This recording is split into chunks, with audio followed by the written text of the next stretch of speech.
Zog, spelled Z-O-G, is a really weird name, but it's fitting because King Zog I of Albania led a pretty weird life.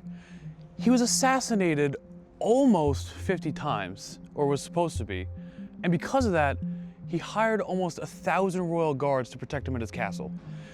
He also smoked somewhere around 200 cigarettes a day because when you're the king, I mean, why not? It's good to be the king. And right now, I'm standing on what was supposed to be his escape plan after World War II.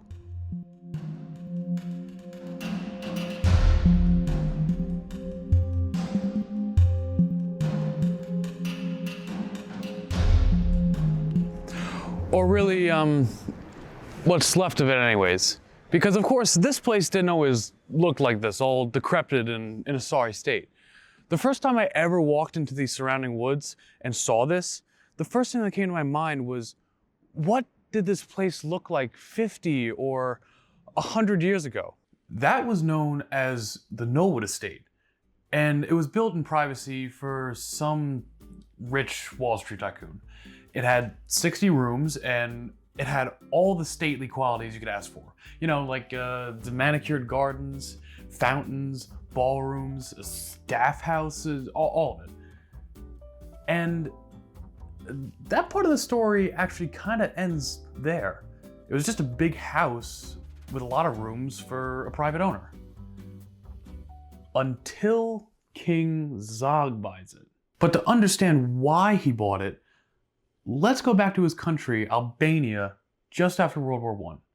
During this time, in the early 20s, all of Europe was recovering from war, and the mansion that was overseas was just finishing construction. When it came to government in Albania, it was pretty much just a free-for-all. During the war, one man ruled for 11 days and another for 2. And after the war, the situation really wasn't that much better. Throughout Albania, and really a lot of the rest of Europe, there was a ton of different government factions and parties looking to gain enough traction to become the new standard government in Albania. And the head of one of those factions was Zog. By 1924, Zog and his faction were able to gain enough political ground for him to become the prime minister of the country. But in the chaos of a broken post-war Albania, one of the first of Zog's over 50 assassination scares happened. On February 23rd, 1924, while entering the Albanian parliament, one of Zog's political rivals walked up, drew a gun, and quickly shot him. Once in the hand, and then again in the hip. Afterward, because of the uncertainty relating to Zog's injuries, and the state of his parliament, and the heated tension between the opposing political factions, a civil war, what was known at the time as a blood feud, tore the country completely apart. As a result, Zog and his followers were forced out of the country into exile. Then, a year later, after some time to recover and refocus, in the peak of the chaos, Zog came back with his followers with a vengeance and a plan. Him and his followers launched a coup in Albania, and after hours and hours of fighting, they came out on top. Then Zog said, all right, enough of these factions, enough of these political parties, I'm done. And just like that, by the vote of absolutely no one, he decided to crown himself king. And if you were someone on the opposite political side of King Zog, wouldn't that make you a little mad? See, this is where things start to get dicey for the now King Zog. See, the emotion and the tension from that civil war, the blood feud, it didn't really go away once Zog crowned himself king. And you also have to think about what else was happening during the 30s and 40s over in Europe. Oh, that's right. World War II. So that's how King Zog fell into having over 50 assassination attempts. Not only did he have his own country conspiring to kill him, but then he also had Mussolini just across the water in Italy trying to invade. Which, he tried to avoid, and he tried to build a good relationship with the dictator, but in the end, their relationship slowly slipped from, oh, we're just trying to help defend your country, to, well, if we're already here, we might as well just have control over everything. It's no wonder that guy smoked over 200 cigarettes a day. That's a very stressed man. But now, what about that mansion? Everything I've been saying explains why he was wanted dead so many times, but why did Zog actually buy that mansion? Well, when he bought it in 1951, he'd already been kicked out of his own country for years after Mussolini's invasion in 1939 during World War II. For 12 years, King Zog didn't really have anywhere to go. Europe was completely in pieces from World War II, and people were actually still out to get him long after he was king. After the invasion, he jumped from Greece, then Turkey, then Romania, France, England, and by 1951, he was actually in Egypt.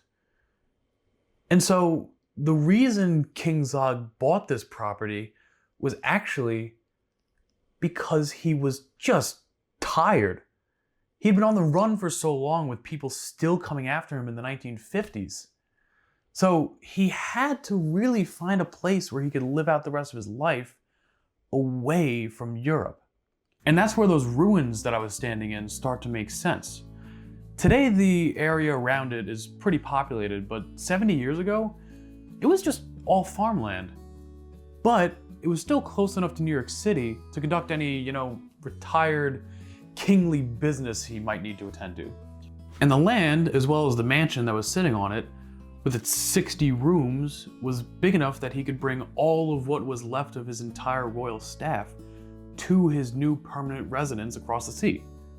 He was going to set it up as close to the original kingdom as he could from Albania. Or at least that was the plan he had in theory.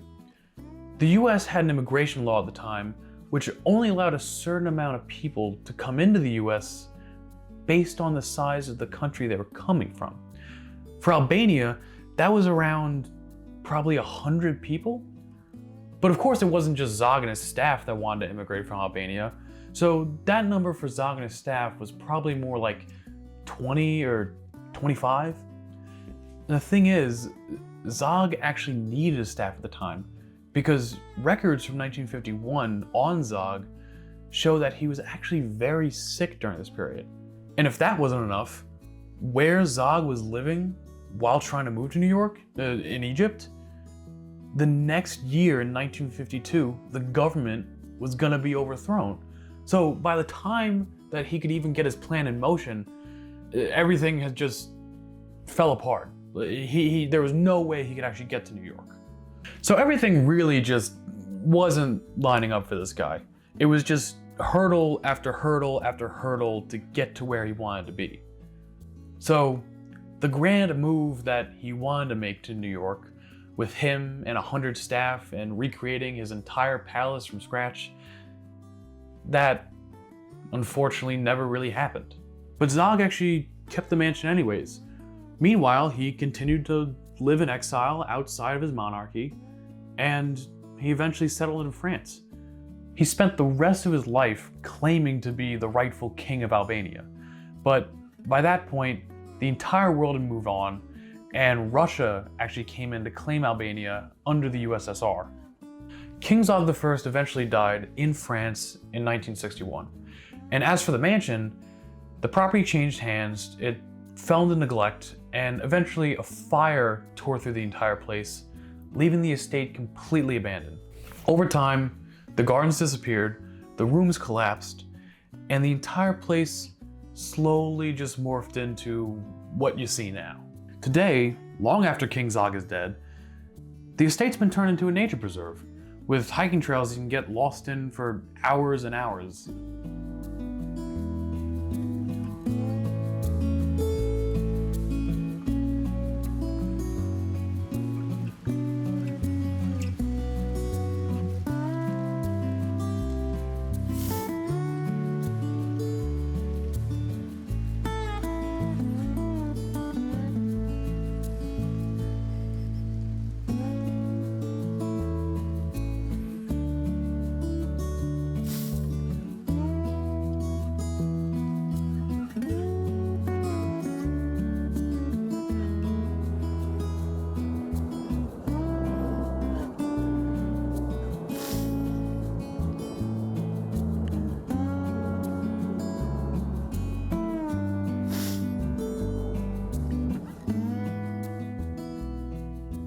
Every once in a while, there are some high school kids that come along looking to hang out and have some reckless fun without anyone to bother them, which explains the graffiti on every concrete surface that's left. It's a little sad to see that this once grand estate has been reduced to that, but then again, I would have never come across it if it weren't for the nature preserve and the rest of the 200 acres it had been turned into. And if it was still a private estate, I would have never even made this video. So I think that everything overall worked out just fine. Yeah.